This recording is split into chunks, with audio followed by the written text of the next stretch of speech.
Olá a todos vocês, Shalom Lecolam, a paz do Eterno, estamos ao vivo. Hoje nós vamos abordar esse tema. Bom, o vídeo fica gravado, vocês vão se edificando aí, amém? Opa, boa noite a todos, tá bom? Lechaim. Como é que você está? Eu espero que você esteja bem. Vocês estejam bem. É importante todos os dias estarmos aqui para levarmos essa palavra aos que estão longe, aos que estão perto. Quero desejar a todos a paz, amém? Vamos orar? De eterna proteção. Oremos a Yahuwah. Pai, em nome de Yeshua HaMashiach.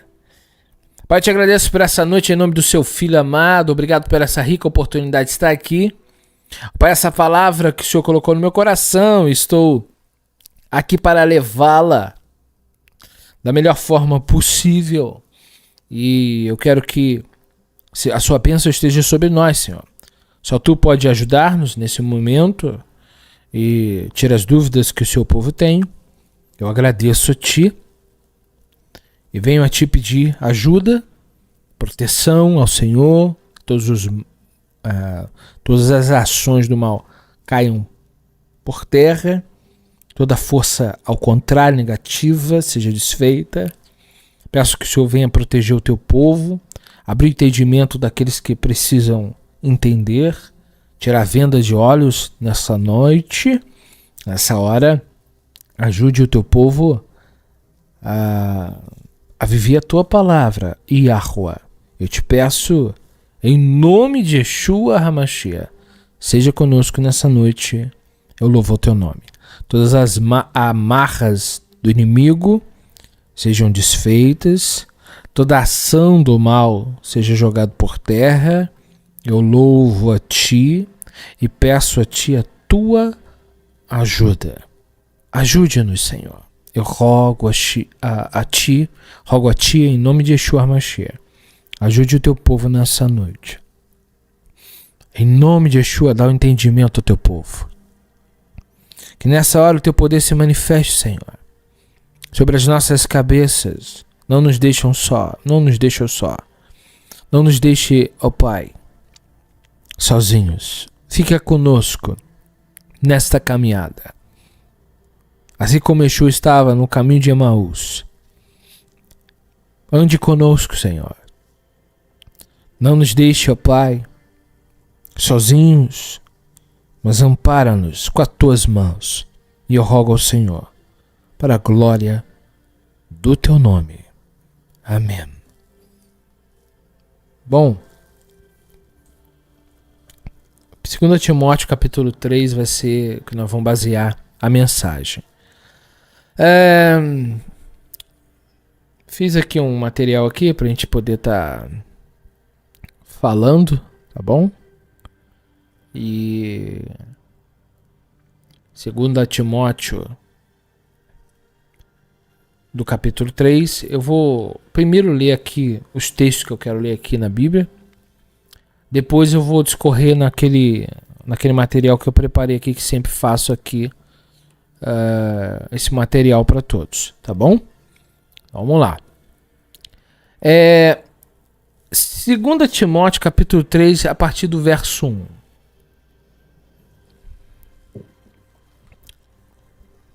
Sabe, porém, isto, nos últimos dias sobrevirão tempos difíceis. Aí Paulo vai dizer por quê. Pois os homens serão egoístas, avarentos, jactanciosos, arrogantes, blasfemadores, desobedientes aos pais, ingratos, irreverentes, desafeiçoados, implacáveis, caluniadores, sem domínio de si, cruéis, inimigos do bem, traidores, atrevidos, enfatuados, mais amigos dos prazeres que amigos de Deus, tendo forma de piedade, negando-lhes, entretanto, o poder. Ponto. Aí Paulo diz: foge também destes.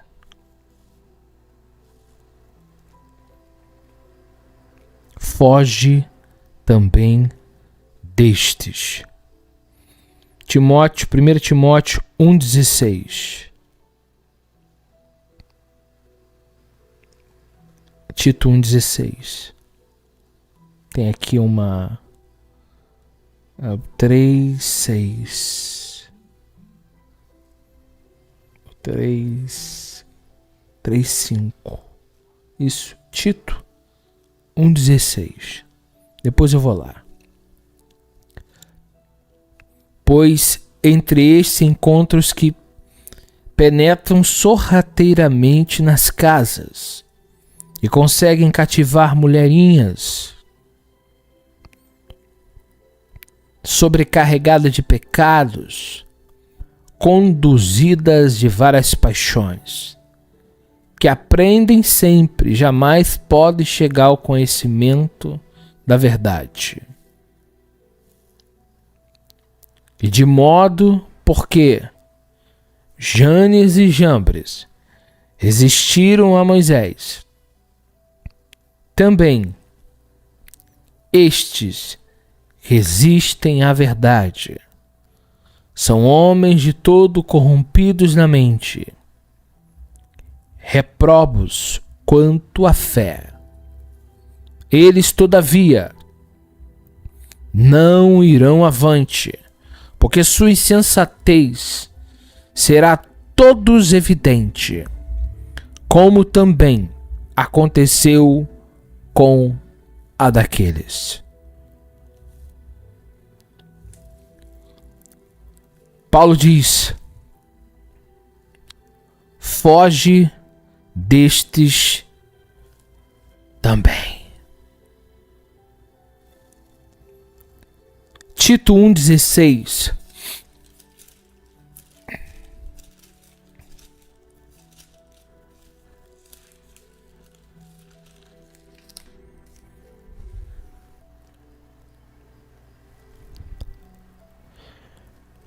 Paulo vai dizer assim, vou ler o 10.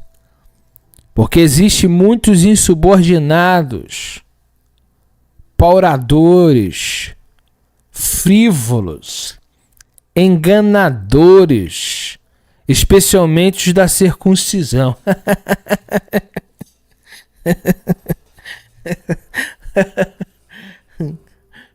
Aí tem alguns que chegam pra mim aqui. Você não tem que criticar a fé dos outros, não.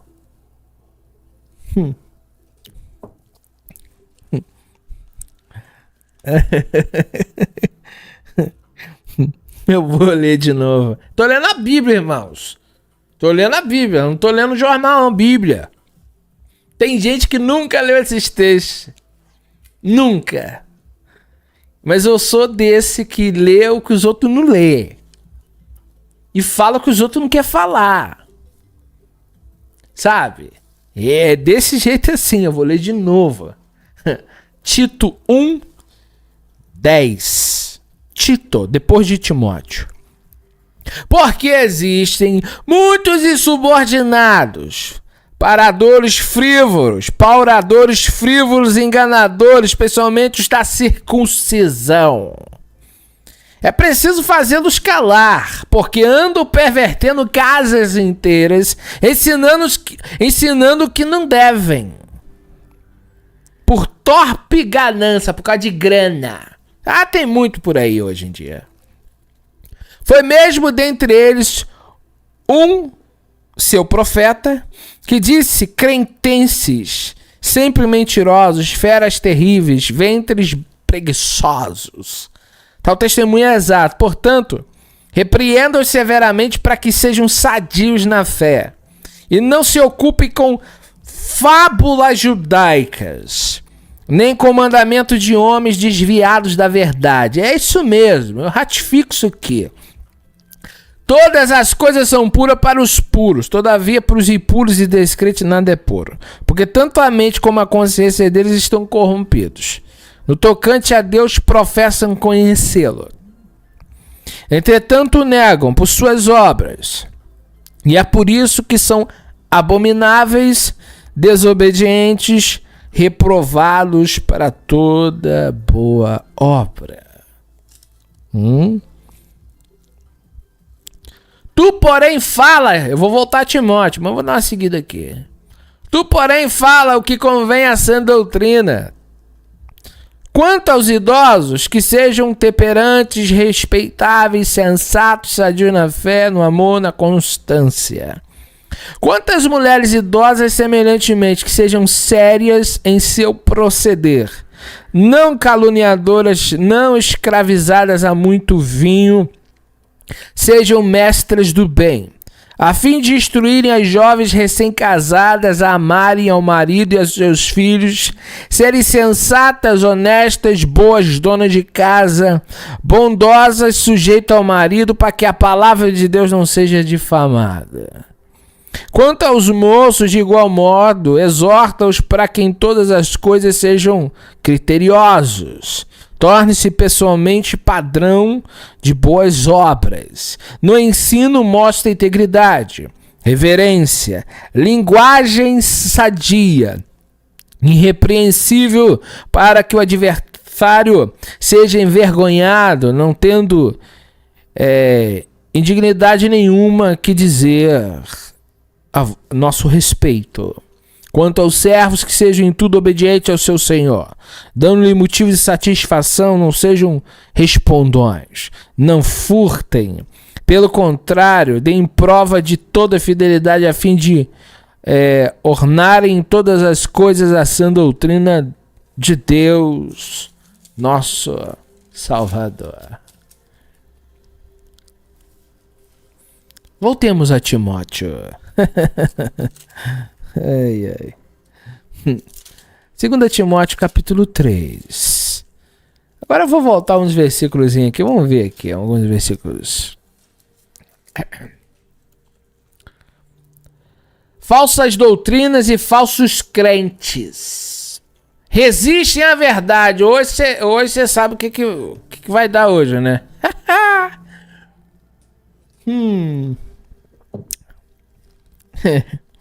Eu gosto disso. O que você gosta? Eu gosto da palavra, irmãos. Eu gosto da palavra. A espada canta pra tudo que é lado, irmão. Corta pra um lado, corta pro outro. Isso é bom demais. Eu vou voltar alguns versículos e depois vou entrar aqui no material que eu vou mostrar pra vocês aqui. Recomenda essas coisas. Dá testemunho solene a todos perante Deus. 2 Timóteo 2, 14. Para que evitem contendas de palavras, para que nada aproveitam, exceto para superversão dos ouvintes. Procura apresentar-te a Deus aprovado, como obreiro que não tem de que se envergonhar, que maneja bem a palavra da verdade. Evita igualmente os falatórios inúteis, profanos, pois os que deles usam passarão a impiedade ainda maior. Além disso, a linguagem deles corrói como câncer, entre os quais se inclui. Aí ele já coloca o nome de pessoas aqui. Não tem esse negócio de não vou falar. Não, Paulo vou falar o nome mesmo. Emineu e Fileto. Paulo está falando que a linguagem deles corrói. Esses se desviaram da verdade. Não tem esse negócio de não falar, não. Se desviaram da verdade. Asseverando que a ressurreição já se realizou, estão pervertendo a fé de alguns. Se há ressurreição no último dia, por que eles já estão falando que houve ressurreição? Estão pregando heresia. Então, meu irmão, com herege você escancara. é herege, tá falando mentira e é assim que segue. Só que o povo não tá acostumado com esse tipo de palavra. Não é? Por aí. Esses se desviaram da verdade, asseverando que a ressurreição já realizou-se. Estão pervertendo a fé de alguns. Entretanto, o firme fundamento de Elohim permanece tendo esse selo. Yahweh conhece os que lhe pertencem. E mais, aparta da justiça todo aquele que professa o nome de Yahweh. Ora, numa casa não há somente utensílios de ouro, de prata. Há também de madeira e de barro, alguns para honra e outros para desonra. É mais ou menos assim. Assim, pois, se alguém a si mesmo se purificar destes erros, será utensílio para honra. Tá vendo, hein? Santificados e útil para o seu possuidor, entretanto preparados para toda boa obra. E aí, você é o que? Hein? Foge outrossim das paixões da mocidade. Eita glória! E aí, jovem? Conselho pra você aí, ó, que tá aí com os hormônios, a flor da pele aí, ó, querendo estourar. Foge da mocidade, rapaz. Segue a justiça, a fé, o amor, a paz com os que de coração puro invocam o Senhor. E repele as questões insensatas e absurdas, pois sabem que só engendram contendas. Ora, é necessário que o servo do Senhor não viva a contender, assim deve ser, brando para com todos, apto para instruir, paciente, disciplinando com mansidão os que se opõem. Na expectativa de que Deus lhe conceda não só arrependimento para conhecer plenamente a verdade, mas também o retorno à sensatez, livrando-se eles do laço do diabo, tendo sido feitos cativos por ele para cumprirem a sua vontade. Aí Paulo diz, sabe, porém. Então olha só. Mas também retorna a sensatez, livrando-se eles do laço do diabo, tendo sido feitos cativos por ele para cumprir a sua vontade. Aí Paulo diz, sabe, porém. Paulo entra numa questão de que aqueles que se opõem à verdade, instrua, ensine, com o objetivo de quê? Com a expectativa de que Deus lhe conceda não só arrependimento, para conhecer plenamente a verdade. E olha isso aqui, disciplinando com mansidão os que se opõem aos que se opõem, na expectativa que Elohim lhes conceda não só arrependimento para conhecer plenamente a verdade, mas também o retorno à sensatez, livrando-se eles do laço do diabo. Aí Paulo vai dizer, sabe, porém, isso. Olha a linha de raciocínio de Paulo. Tem pessoas que saíram da verdade, se afastaram do caminho. Ensine na expectativa que Deus faça. Que o Eterno dê a eles o arrependimento para sair do laço do diabo. E aí embaixo o Paulo vai narrar. Sabe, porém, isto. Quando a Bíblia fala o mundo jaz do maligno, não está falando da terra que você está pisando, das árvores. Está falando do sistema que envolve um indivíduo. Se tirar todos os habitantes da terra, a terra vai continuar existindo. Coloca os animais aí, vai tudo viver plenamente. Vai continuar a cadeia alimentar e vai seguir.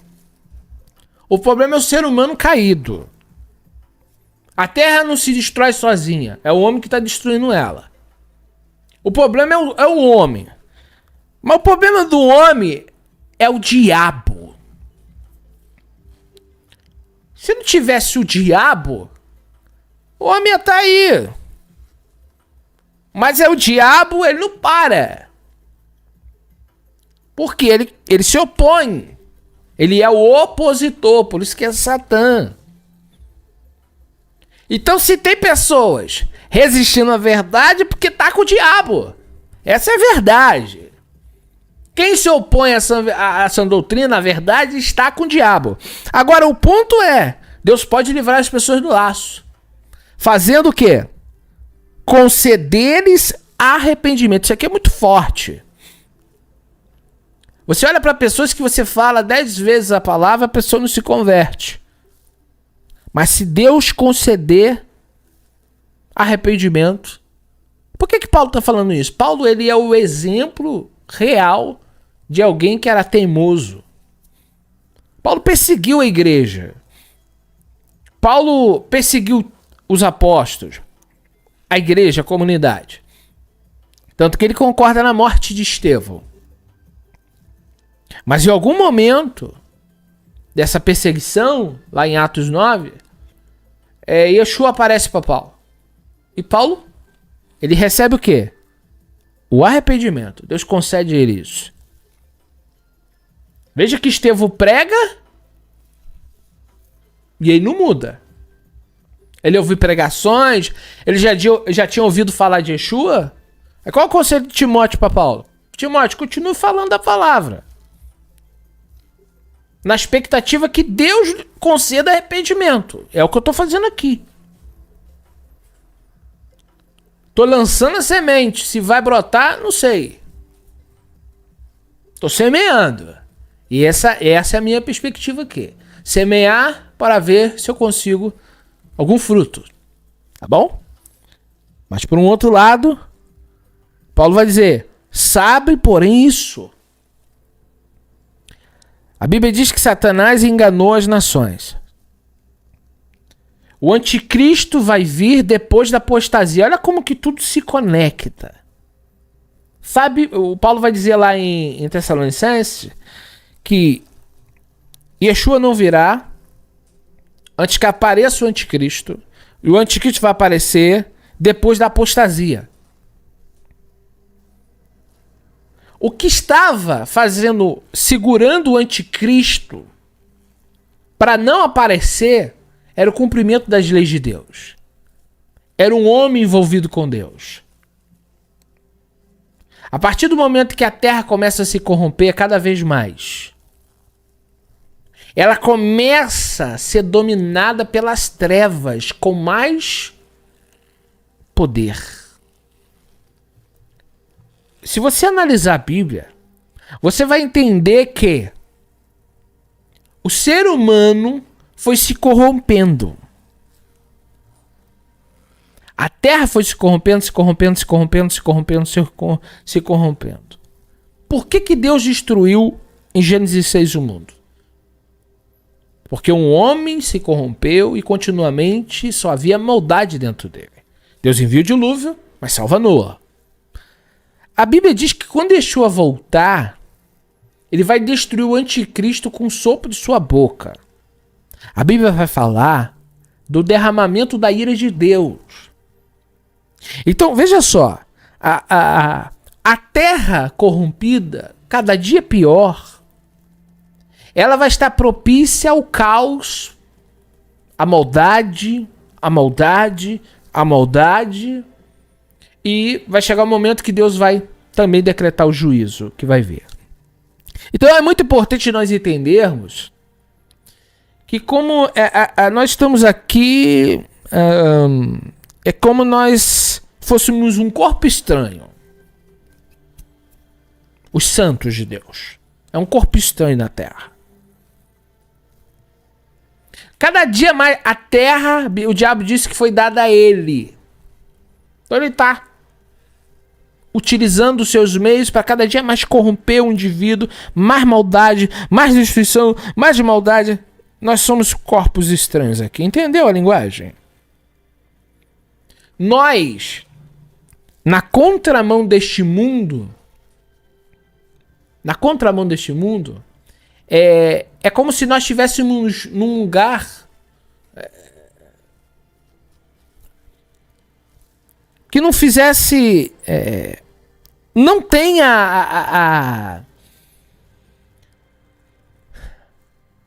Nós somos ETs aqui, vamos dizer assim. Nós estamos aqui, mas não é o nosso lugar aqui. É como se nós fomos levados lá para Marte. Nós estamos numa terra que não é nossa mais. Essa terra está reservada para o juízo. E nós na contramão, nós somos aquele povo, olha só que é como é paradoxal, mas é interessante. Existe aqueles que se opõem à verdade, eu só vou falar de resistência. E tem aqueles que se opõem à mentira. Então aqui há um conflito. Há o conflito da luz contra as trevas. Nós somos oposição ao inferno. Por outro lado, o inferno é oposição a nós. Então nós estamos no campo de guerra. Mas não de uma guerra visível, espiritual que ecoa no material, isso é claro. Mas hoje eu vou falar de resistência. Enquanto o diabo resiste à verdade, nós resistimos o mal, a mentira, o engano. Então nós estamos nessa labuta até o final. Aí Yeshua diz: quem é santo, santifique-se ainda. Mas quem é sujo, suje-se mais. Olha aí, ó. Hoje eu vou falar sobre se opor. Se você não se opõe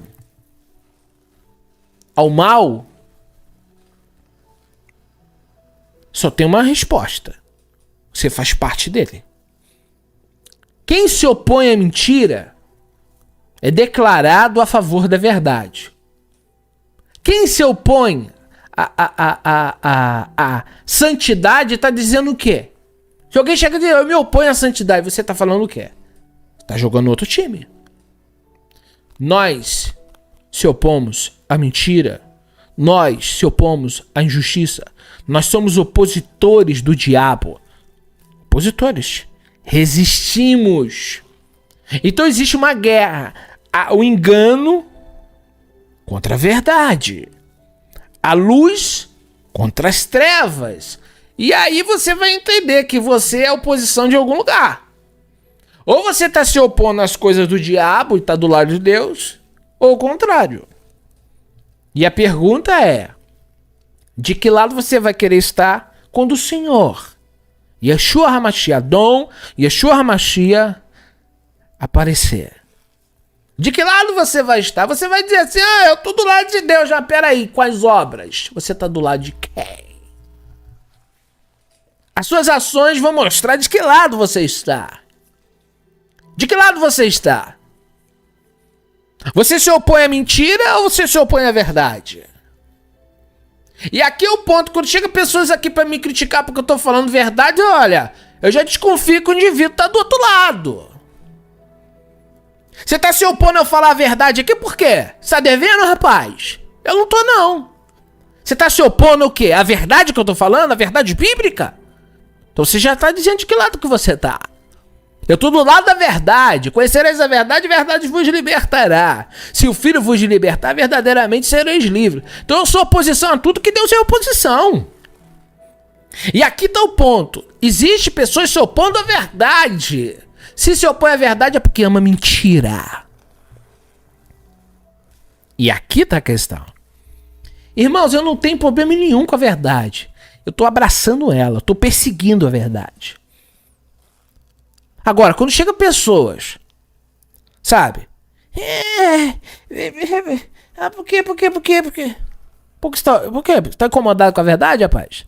Você tá incomodado com a verdade? Quem se incomoda com a verdade é o diabo. Você tá incomodado com a verdade? Peraí. Então você tá dizendo que de lado você tá, rapaz. Você não enxergou ainda, não? Você tá se opondo à verdade, ora? Quem se opõe à verdade é o papel do capeta, do diabo, de Satanás. Ele é o opositor. Ele é que resiste à verdade. Ele não quer a verdade. Ele quer que a terra viva no engano. Então eu não posso me opor à verdade. Eu sou a favor dela.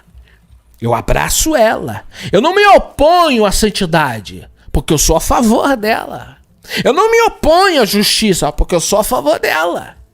E aí você vai entender os dois caminhos. Só existe dois caminhos no mundo: justiça ou injustiça. Luz ou trevas. Caminho largo ou caminho estreito. Caminho estreito ou caminho largo. Céu, inferno. Então aqui tá a questão. Escolhe que lado você tá. Porque quem tá com a verdade não quer minhas verdades. Eu quero completamente a verdade. Eu não quero um pouco da verdade. Eu não quero a parte da verdade que me convém apenas. Até aquela parte ali que diz, por exemplo, que eu tenho que casar virgem, que eu tenho que ser marido de uma só mulher, que eu... Ah, isso... Verdade é a vontade do Eterno. Você não pode ir contra a vontade de Deus. A vontade do Eterno é que um homem despose uma mulher. Vai ser honra. Honra o pai da noiva. Eu quero me casar com a tua filha. O Senhor me permite? Aí seja homem, honre a família, case com a moça, viva até que a morte os separe. Essa é a vontade de Deus. Eu não tô falando querendo saber a vontade do homem, não. Não me interessa o que a sua sociedade quer, não. Eu tô falando da vontade de Deus. Essa é a vontade de Deus. Que você ensine teu filho nos princípios do Eterno, não segundo a cartilha da nova ordem, mas segundo a vontade do Eterno que está nas Escrituras. Então eu quero a vontade do Pai. E aí quando você quer implementar essa verdade, aí vem a luta. Aí vem a guerra. Porque o diabo está se opondo à verdade. Então o diabo não vai ficar vendo você fazer tudo direitinho. Ele é metido. Ele quer se introduzir no nosso meio. Para corromper, para destruir. Ele quer escravizar. Aí o que você vai fazer? Firme. Você paga o preço que tiver que pagar. Você paga. A verdade pra mim é igual o sangue que tá na veia. Se eu tiro da minha vida, eu morro. É assim que você tem que entender a verdade. É cada litro de sangue que tem em você é a verdade. Sem a verdade, você morre. Eu não posso tirar um pouquinho. A verdade está em mim. E Paulo vai dizer claramente dos males dos últimos dias, porque muitos vão estar presos pelo laço do diabo. Uma vez Deus me deu uma visão com uma certa pessoa e Deus mostrava que essa pessoa estava amarrada a pernas e braços. E eu posso falar por mim mesmo em 2008, porque eu estava preso em cadeias espirituais. Então eu vou deixar muito claro aqui, não vai ficar dúvida você entender. O indivíduo que não quer a Deus, que está lá no mundo vivendo do jeito de qualquer maneira, ela está toda amarrada, de cima e embaixo, sem você ver. São correntes espirituais. São laços espirituais. É uma prisão. Veja como se uma pessoa estivesse dentro de uma cadeia invisível aos olhos, mas visível no espiritual. Assim são pessoas sem Deus. Elas estão todas amarradas, de cima e embaixo. É como se uma pessoa tivesse desde o pé à cabeça amarrado. Quem amarrou essas pessoas? Essas pessoas estão sob o domínio das trevas. Quando Deus entrou na minha vida, o que o Eterno fez? O Eterno cortou aquela corda e tirou. Aí eu... Opa! Isso é verdade agora. Estou enxergando, eu estou vendo. Existe um único Deus. Existe o mundo espiritual. E você saiu de um cativeiro. Imagina aquela pessoa que nasceu dentro de uma cela, viveu dentro de uma cela e não sabe o que há no mundo aqui fora. Essa prisão que eu estou me referindo, que muitos ainda estão vivendo. Mas o Mashiach, ele vai até essa prisão, quebra as portas de ferro, arranca essas correntes, corta essas cordas, tira o indivíduo para fora e diz: olha o mundo. Você tem um Deus, o sol brilha. A pessoa começa a ver que existe algo muito maior. Então, quando o indivíduo está preso por essas correntes, não é a teologia que tira essas correntes, não é segmento religioso que tira essas correntes, não é Felipe Cunha que tira essas correntes, é o eterno. Por isso que Paulo disse: pregue na expectativa de que Deus lhes conceda não só o arrependimento. Porque Paulo, ele se encaixa nisso que eu estou falando. Um dia ele estava também preso, ele estava com o coração endurecido, com a mente cauterizada. Aí Paulo começa então a perseguir a igreja, até que Cristo aparece para ele e diz: você está todo errado. Aí Paulo entende que ele estava preso também. Entendeu agora o que é uma pessoa sem Deus? Entendeu agora o que é o diabo agindo na vida da pessoa? A pessoa não tem força, ela está amarrada, tá? Então tem que ter muito cuidado com isso aí. Então você não é só... É por isso que eu estou dizendo. A pessoa vai para o judaísmo porque acha bonitinho. Porque os rabinos. Muitos desses rabinos estão na mesma condição que Paulo estava. Paulo era o quê, rapaz? Paulo era o quê? Paulo era rabino e perseguindo a igreja? Ou não é isso que está lá?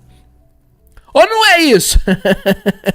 É isso. Paulo era um Rav, estudou aos pés de Gamaliel, neto de Hillel. Hillel, fundador de uma das escolas mais conhecidas na época, as duas que tinha mais fluência, era de Hillel e de Shammai. Paulo estudou aos pés do neto de Hillel.